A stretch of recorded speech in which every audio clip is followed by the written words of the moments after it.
Your father is 86 years old, yes.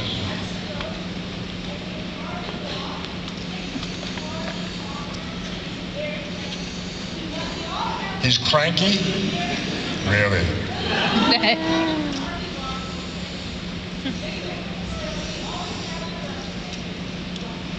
Where is he now?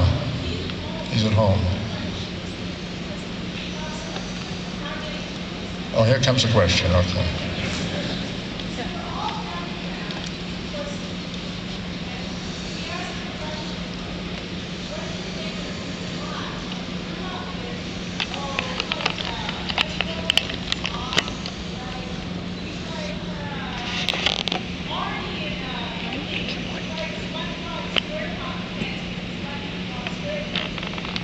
SpongeBob SquarePants. I'm not in that.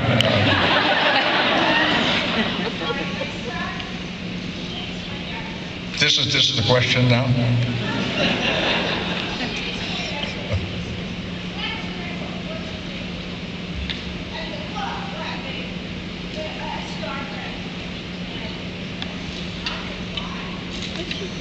So that's the question. Why does he like Star Trek?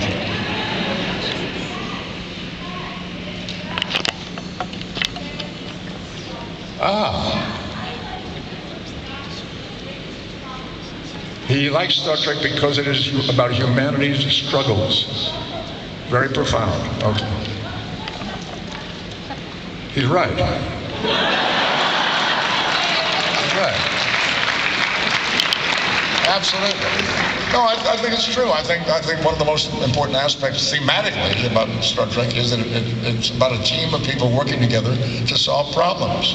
And sometimes those are struggles, and usually they're successful most of the time, and people like to see this team of people working together to solve the struggle, to solve these problems, to deal with these struggles. Yes, I think that's a good way of putting it. Thank you. Thank you. My best to your father. Yes, the gentleman on the aisle.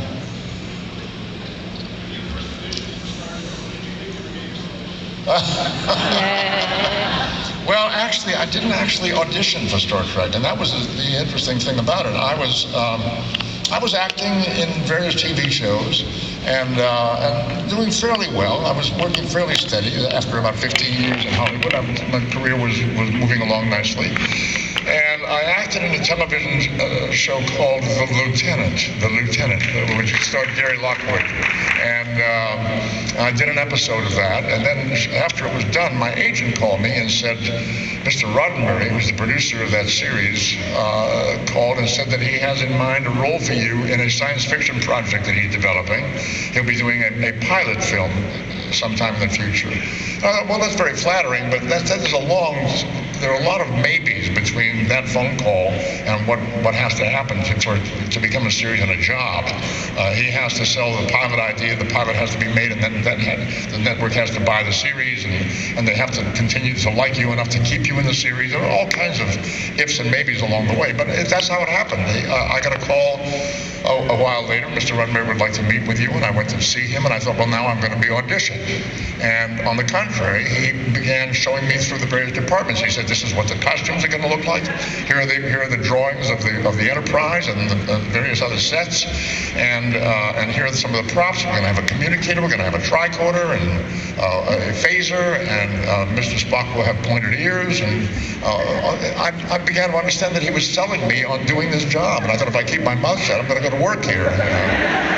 So that's the way it happened, and obviously it all worked out quite wonderfully, but I never was auditioned. And you asked me if I knew what I was getting into. No, I did not. I didn't. I had no idea. All I knew was that I was going to have a job for a while and I could support my family. When I met Zachary Quinto, the new Spock in the new Star Trek movie, the very first thing I said to him was, do you know what you're getting yourself into? And I'm not sure. He's a very good and intelligent actor. He's very good. I thought he's wonderful in the movie. I'm very, very pleased with his performance. Yes, sir. I was very moved watching this movie. As a matter of fact, I saw a little bit of it again. I watched a little bit again yesterday on the airplane flying here from Los Angeles. And it's a very moving experience for me. This is the truth, no joke. To see what we began so long ago, all of us, Bill Shatner and DeForest Kelley and Walter Koenig and George Takei and Michelle Nichols and all of these wonderful people, and the writers and the producers and the directors, to see that work carried on, to see that baton passed to this very talented bunch of people, talented writers, talented directors, talented actors, and wardrobe people, costumes, this massive production, gigantic scale that we never could afford to do, that they can now afford to do because the audience is there now. It was very moving to me, very moving to me. And the scenes that I played with Chris Pine and Zachary Quinto, very touching to me to see that character move on like that. And at the end, when Quinto comes on board and offers his services as science officer, and Kirk says it'll be an honor, I thought, wow, that's very touching, to see that happen. I'm very proud of that movie and the people who made it. I think they did great work. It means a lot to me to have that perpetuated. It means a lot. Yes, the lady in the aisle. What happened to your hair? You what? What'd she say? Natural color, is it? Are you serious? Does your mom know about that? Yeah. Coming into the role of Mr. Spock as a Jewish actor, do you feel there's any kinship between Jewish culture and Vulcan culture? Okay, I want to make sure I understand this. As a Jewish actor, coming into that role as a Jewish actor, yes. I never saw myself as a Jewish actor. I happen to be Jewish and I'm an actor. So you want to know how the culture crossed over? Yeah, I wrote in my first book, I think, in I Am Not Spock. I wrote about that, about the fact that I felt alienated as a young adolescent teenager. I was Jewish growing up in a very Catholic city. Boston is a very Irish Catholic city, and in fact I went to Boston College for a brief time in Jesuit school, where the Jesuits took good care of me, and I was blessed a lot by the Jesuits. I was comfortable with it. I'm fine with that. I'm very relaxed with all of that. But what I found useful was my understanding of what Spock was experiencing as an alienated character, because as the movie tells us, his mother is human, his father's Vulcan, so on the Vulcan planet he's considered a half-breed, and he's sort of an outcast. Doesn't belong really on Earth because he's this strange alien creature. So he finds a home in Starfleet where where his alien aspect is acceptable, and he's a member of Starfleet, a full-fledged member of a ship in Starfleet. I found it useful to have had to bring my alienated experience as a young boy into that character, and I found myself at home with Spock. And then it's sure you probably know the story about how this began, but I'll tell it to you briefly. We're doing an episode called Amok Time. I thought it was a wonderful episode, beautifully written by Theodore Sturgeon, and very well directed. And it was the first time the words "live long and prosper" were spoken, was in that episode.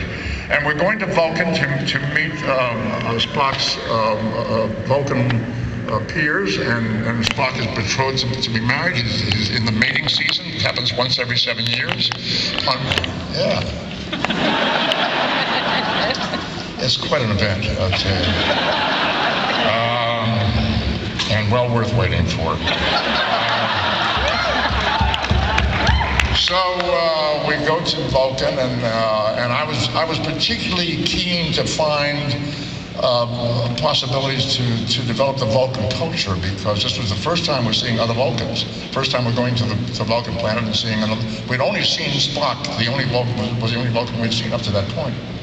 So we get to the planet, and I'm to meet T'Pau, the lady who's going to officiate at the ceremony, and she's a very important figure. We discover that she's the matriarch of the planet. She says, "Welcome home, Spock," and I say something like, "Well, it's nice to be here, and thank you." And I said to the director, I think we should find something that Vulcans do when they meet. What is it about the Vulcan people? He said, "What do you mean?" I said, "Well, humans shake hands with each other, and military people salute each other. Asian people often bow to each other when they meet. What do Vulcans do?" And he said, "Well, what do you like to do?" So I thought back to my Jewish cultural heritage when I was a kid, going to the high holiday services with my family. There comes a point in the service where the congregation is blessed by a group of gentlemen who are known as Kohanim. They are the members of the priestly tribe.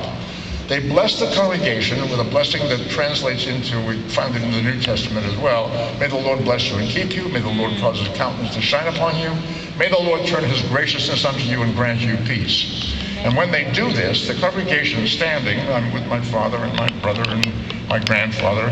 Women are segregated at the Orthodox service. Women are upstairs in the balcony, my mother and grandmother. And we're standing, and my father said to me, "Don't look." Well, I was 8 years old, and I peeked. I wanted to see what's going on, you know. And in fact, the whole congregation got their eyes covered with their hands and their prayer shawls over their heads. And I hear this chanting, this wailing sound, these gentlemen up in front of the congregation chanting in Hebrew, which I didn't understand. But I was curious about what they were doing up there, and I looked and peeked, and I saw them doing this to the congregation. It's an absolutely magical thing. Every time I do that, flashbulbs go off. Every time. So I had no idea what it was all about, but I was doing as I was told, except that I was peeking, and I'm not supposed to. And I was fascinated by this gesture, and I learned to do it. I didn't know it would come in handy someday, but anyway, I said to the director, why don't we have Vulcans do this? And he said, he had no idea what it was, and he said, okay, fine, we'll do that. So we went to the actress who was playing T'Pau, and the director said, Leonard will do that, and he'll respond. And we had to help her because she hadn't practiced it like I had. So she couldn't really do it very well. She held her right hand ready with her left hand. And when the time came when I raised my hand, she was ready and she raised hers, and that's how we got it. So, hi. Can you do that? Look at this. Bravo.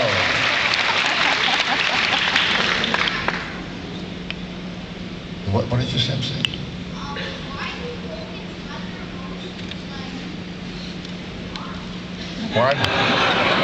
Why do Vulcans have their emotions? Hide their emotions? Oh. Well, in the Vulcan history, emotions caused a lot of trouble. So they decided to do away with emotions and function only logically, using their brain more than their feelings, to avoid difficulties and avoid trouble, wars and things like that. But that's a very good question. Thank you.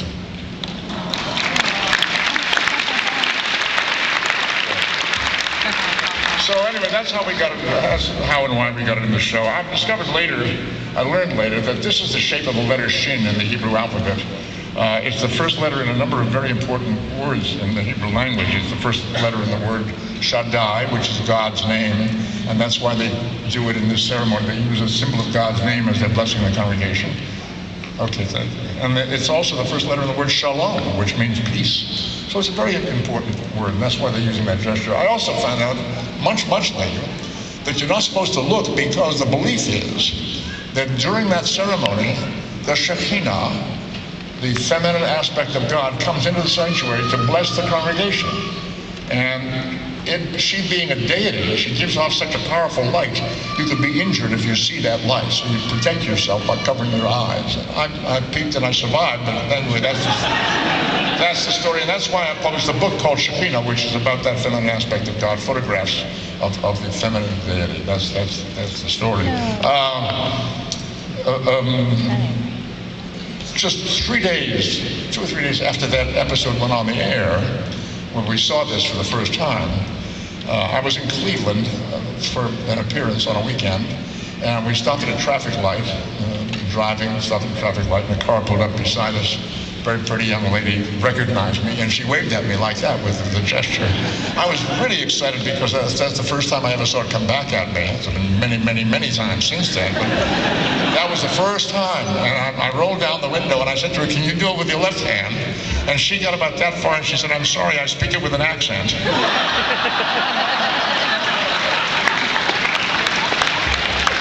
Yes, the lady there.